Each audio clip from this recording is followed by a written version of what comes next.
Hello friends, Dhamus kitchen and blog પર તમારું સ્વાગત છે. મિત્રો, જો સાંજના સમયે શાક રોટલી બનાવવાનું મન ન થાય અને કશું ક્રિસ્પી ચટપટું ખાવાનું મન થાય તો આજની રેસિપી એના માટે પરફેક્ટ ઓપ્શન છે. માત્ર 2 જ વસ્તુથી ઝટપટ ફટાફટ ફક્ત 5 જ મિનિટમાં તૈયાર થાય છે અને સ્વાદમાં તો એવું કે 100% બધાને પસંદ જ આવે. તો ચાલો આજની ઇઝી રેસિપી બનાવવાની રીત જોઈ લઈએ. સૌથી પહેલાં આપણે 1 કપ જેટલો ચોખાનો લોટ લઈશું. અહીંયા ચોખાનો લોટ આપણે એકદમ જે નોર્મલ હોય એ લેવાનો છે, કોઈ જાડો કે ઝીણો લેવાનો નથી. અને ત્યાર પછી ચોખાના લોટ કરતાં અડધો આપણે અહીંયા ઘઉંનો લોટ લેશું. ઘઉંનો લોટ રૂટીનમાં આપણે જે રોટલી બનાવવા માટે દળાવતા હોઈએ એ જ લેવાનો છે, એમાં પણ કોઈ જાડો કે ઝીણો લેવાનો નથી. અને હવે આપણે એમાં 2 ચમચી જેટલો રવો ઉમેરીશું. અહીંયા તમે રવો કે સૂજી કોઈ પણ લઈ શકો છો. હવે આપણે આ બધી જ વસ્તુને સરસ રીતે મિક્સ કરી લઈએ. બધી જ વસ્તુને સરસ રીતે મિક્સ કર્યા પછી આપણે 1 ચમચી જેટલું આખું જીરું લઈશું અને આ રીતે હાથથી મસળી અને ઉમેરી દઈશું.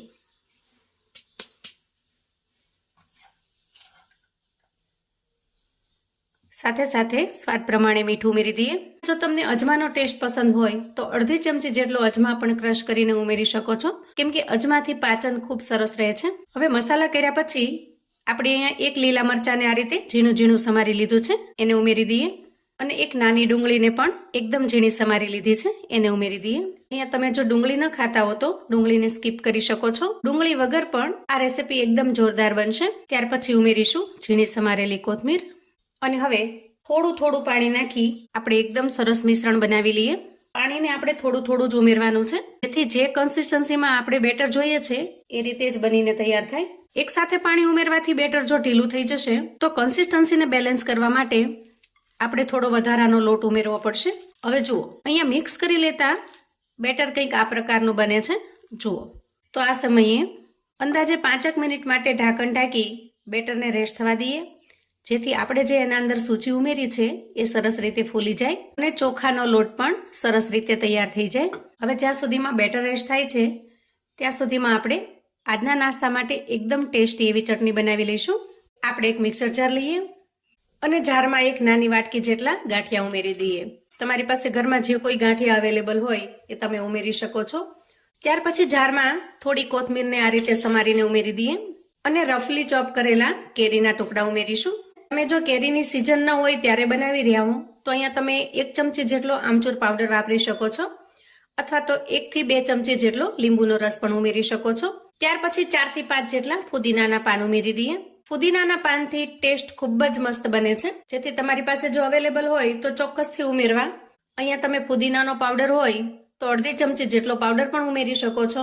અને તીખાશ માટે 1 લીલું મરચું. ત્યાર પછી મસાલામાં અડધી ચમચી જેટલો શેકેલા જીરાનો પાવડર ઉમેરીશું, સ્વાદ પ્રમાણે મીઠું ઉમેરીશું અને 5 ચમચી જેટલો સંચળ પાવડર ઉમેરીશું. હવે જારમાં આપણે 1 નાની વાટકી જેટલું પાણી ઉમેરી દઈએ અને ઢાંકણ ઢાંકી એકદમ સરસ પેસ્ટ બનાવી ચટણી બનાવી લઈએ. જો આ રીતે એકદમ મસ્ત ચટપટી ચટણી બનીને તૈયાર થશે. અંદાજે 4 થી 5 દિવસ સુધી ચટણી ફ્રીજમાં સરસ રહેશે. તમે એક વસ્તુ નોટિસ કરી હશે મિત્રો, કે આ ચટણી બનાવતી વખતે આપણે ખટાશ તો ઉમેરી છે, પણ આમાં બિલકુલ ગળપણનો ઉપયોગ કર્યો નથી. તો આ ચટણીની ખાસ વાત એ જ છે કે ફુદીનાના પાન અને કેરીનો જે ટેસ્ટ છે એમાં તમારે બિલકુલ ગળપણની જરૂર પણ નહીં પડે અને સ્વાદમાં બિલકુલ ખાટી પણ નહીં લાગે. તો હવે તૈયાર થયેલી ચટણીને આપણે સાઈડ પર મૂકીશું. આપણે બેટરને ચેક કરીશું. તો જુઓ, થોડી વાર રેસ્ટ થવાથી બેટર વધારે ઘાટું બન્યું છે. હવે આપણે આ મિશ્રણને થોડું ફેંટી લઈએ. જુઓ, આ રીતે એકદમ સરસ સ્મૂથ એવું બેટર બનીને તૈયાર થશે. અંદાજે આપણે અડધી મિનિટ સુધી ફેંટી લઈશું. તો જુઓ, ફેંટી લેવાથી એકદમ સરસ સ્મૂથ બેટર બનીને તૈયાર થયું છે. હવે બેટરને તૈયાર કર્યા પછી આપણે અડધી ચમચી જેટલો ખાવાનો મીઠો સોડા ઉમેરીશું, જેનાથી રેસિપી એકદમ સરસ ફ્લફી અને જાળીદાર બનીને તૈયાર થશે. અને આ રીતે આપણે એક જ ડાયરેક્શનની અંદર એને મિક્સ કરી દઈએ. હવે આપણે ગેસ તરફ જઈશું. અહીંયા ગેસ ઉપર મેં અગાઉથી જ તેલને ગરમ થવા માટે મૂકેલું છે, તો તેલને પહેલા સરસ રીતે ગરમ કરી લઈએ. હવે થોડું મિશ્રણ નાખીને ચેક કરી લઈએ તેલ બરાબર ગરમ થયું છે કે નહીં. આ રીતે મિશ્રણ તરત જ ઉપર આવી જાય તો સમજવાનું કે તેલ સરસ રીતે ગરમ થઈ ગયું છે. તો હાથને થોડો પાણીવાળો કરી આપણે આ રીતે મિશ્રણને મૂકતા જઈએ. જુઓ, અને થોડા ડિસ્ટન્સથી મૂકીશું.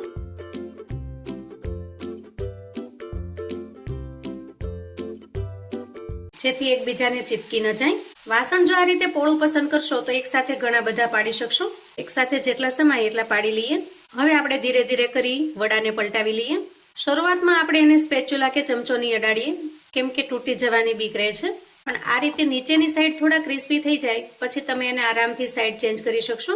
જ્યાં સુધી ક્રિસ્પી થાય ત્યાં સુધી એને આ રીતે ચલાવતા જશું, જેથી બધી જ બાજુ એક સરખા શેકાઈ જાય. તો અહીંયા તમે જોઈ શકો છો એકદમ ક્રિસ્પી એવા વડા બનીને તૈયાર થાય છે.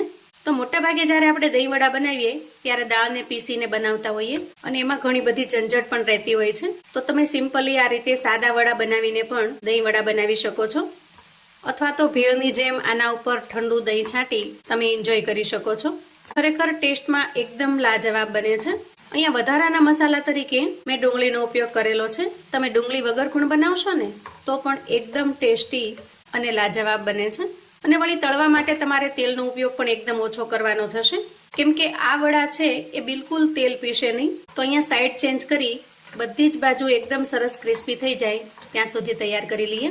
ખરેખર એકદમ ઇન્સ્ટન્ટ અને ઝડપથી બનીને તૈયાર થશે. કોઈ પણ જાતની તામઝામ વગર, કોઈ પણ જાતની તૈયારી વગર તમે ઇન્સ્ટન્ટ અને ખૂબ ઝડપથી બનાવીને તૈયાર કરી શકશો. અહીંયા અંદાજે 3 મિનિટની અંદર બધા જ વડા સરસ રીતે તૈયાર થઈ ગયા છે. અહીંયા મેં અગાઉ કહ્યું એમ તેલનું પ્રમાણ એકદમ ઓછું જોઈશે અને તેલ પણ બિલકુલ ખરાબ નહીં થાય, એકદમ ચોખ્ખું રહેશે. હવે આ તેલ જ્યાં સુધીમાં ગરમ હોય ત્યાં સુધીમાં તમે એને બીજી કોઈ વાનગી બનાવવામાં પણ ઉપયોગમાં લઈ શકો છો. અને જુઓ, તૈયાર થયેલા વડાને આપણે એક પ્લેટમાં કાઢી લઈએ અને ગરમા ગરમ વડાને ચટણી સાથે સર્વ કરી લઈએ. ઉપરથી એકદમ સરસ ક્રિસ્પી બને છે જુઓ, અને અંદરથી જાળીદાર.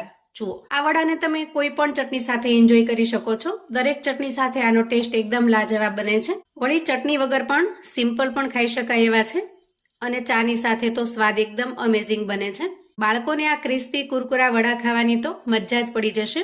એવા સરસ ક્રિસ્પી અને કુરકુરા બને છે. તો મિત્રો, સાંજના સમયે નાની મોટી હળવી ભૂખમાં અથવા તો કશું નવું ખાવું છે તો ઇન્સ્ટન્ટથી અને ખૂબ જ ઝડપથી તમે આ વડા બનાવીને તૈયાર કરી શકો છો. તમે જો ક્યારે આ રીતે વડા ના બનાવ્યા હોય તો એક વખત ચોક્કસથી બનાવીને ટ્રાય કરજો અને મને તમારો ફીડબેક શેર કરજો.